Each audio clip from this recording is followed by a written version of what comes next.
కేసీఆర్ తెలంగాణ ఉద్యమ నాయకుడిగా, ప్రత్యేక రాష్ట్ర సాధకుడిగా ప్రజల్లో మంచి గుర్తింపు ఉంది. ఇక 10 ఏళ్లు తెలంగాణ ముఖ్యమంత్రిగా సమర్థవంతంగా పనిచేశారు. అనేక పథకాలు ప్రవేశపెట్టారు.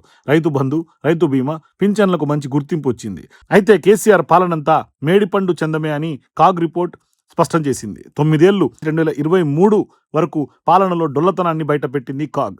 రాష్ట్ర ఆర్థిక వ్యవస్థను అస్తవ్యస్తం చేసిన నిర్ణయాలు, అప్పుల ఊబిలో కూరుకుపోయిన నిర్వహణ, ప్రజా ప్రయోగ ప్రాజెక్టులపై నిర్లక్ష్యం వంటివి ఈ నివేదికలో స్పష్టంగా ప్రధానంగా వెల్లడయ్యాయి. 9 ఏళ్లలో తెలంగాణ బడ్జెట్లో రెవెన్యూ వ్యయం 9.12 లక్షల కోట్లకు చేరింది. ఇందులో జీతభత్యాలు, పరిపాలన ఖర్చులు, రవాణా వడ్డీలు, చెల్లింపులు ప్రధాన భాగంగా నిలుస్తోంది. అదే సమయంలో రాష్ట్ర అభివృద్ధికి కీలకమైన క్యాపిటల్ వ్యయం కేవలం 2.55 లక్షల కోట్లతో సరిపెట్టారు. ఈ అసమతుల్యత ఖచ్చితంగా రాష్ట్ర ఆర్థిక వ్యవస్థ దీర్ఘకాలిక అభివృద్ధిపై దృష్టి లేనట్లను చూపిస్తోంది.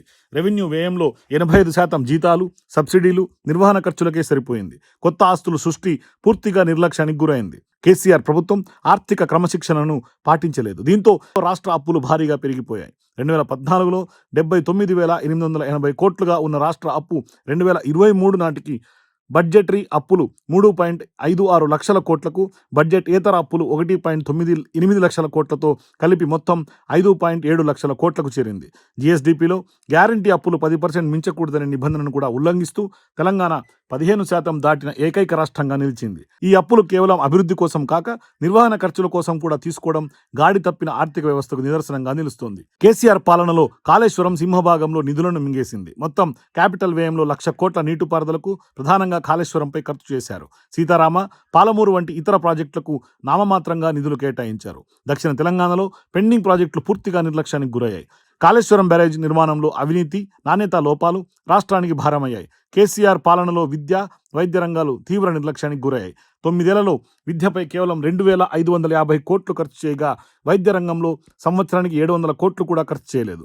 తమిళనాడు, కర్ణాటక, కేరళ వంటి రాష్ట్రాలు కొత్త పాఠశాలలు, ఆసుపత్రులు, మెడికల్ కాలేజీల నిర్మాణంలో భారీగా పెట్టుబడులు పెట్టాయి. కానీ తెలంగాణలో వెనుకబడిపోయింది. గురుకుల విద్యా సంస్థలకు సొంత భవనాలు నిర్మించే ప్రయత్నం కూడా గాలి కుదిరేశారు.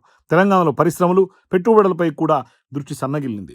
గుజరాత్, మహారాష్ట్ర, తమిళనాడు వంటి రాష్ట్రాలు పారిశ్రమల ప్రోత్సాహం ద్వారా ఉద్యోగాలు సృష్టించాయి. కానీ తెలంగాణలో నిజాం షుగర్స్, రియాన్స్ వంటి సంస్థలు దుర్వినియోగంతో కుదేలయ్యాయి.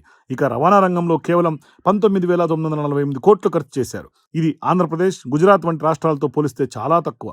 రహదారులు, పోర్ట్లు, లాజిస్టిక్స్ వంటి భవిష్యత్తు ఉపయోగకరమైన మౌలిక వస్తువులపై పెట్టుబడులు గణనీయంగా తగ్గాయి. మిషన్ భగీరథ కింద 38,000 కోట్లు, హౌసింగ్ కోసం 13,000 కోట్లు ఖర్చు చేసినట్లు చూపించిన ఫలితాలు అంతంత మాత్రంగానే ఉన్నాయి.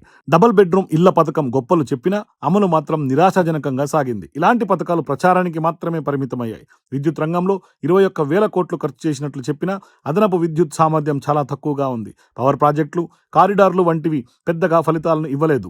కేసీఆర్ పాలన తెలంగాణను ఆర్థిక గందరగోళంలోకి నెట్టేసింది. కాళేశ్వరం ప్రాజెక్టుపై అతిగా దృష్టి సారించడం, విద్య, వైద్యం, పరిశ్రమలు, రవాణా వంటి కీలక అంశాలను, ఆయా రంగాలను కూడా నిర్లక్ష్యం చేయటం, అప్పుల భారంలో రాష్ట్రాన్ని ఊబిలోకి నెట్టడం తదితర అంశాలను కాగ్ స్పష్టంగా వెల్లడించింది.